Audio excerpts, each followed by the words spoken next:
ഇതെന്തോന്നടി ആരപ്പാ? അല്ലടി മലയാളം തന്നെ, അതാണ് കാക്കി കിടക്കണല്ലേ. നീ ഇതൊന്ന് വായിച്ചോ. എന്റെ തുപ്പപ്പൂ കുരുണി, നിന്നെ പരിചയപ്പെട്ടപ്പോഴോ നിന്നെ സംസ്കരിച്ച് തുടങ്ങിയപ്പോഴോ സംസാരിച്ചതായിരിക്കും ജസ്റ്റ്. ഞാൻ അറിഞ്ഞില്ല നീ എൻ്റെ കാട്ടിലോട്ടെ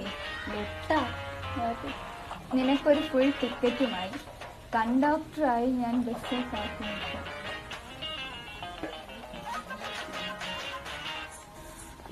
കണ്ടക്ടർ നീ മലയായി ചെയ്യുന്നതും കാത്ത് വാഴ അമലിനെ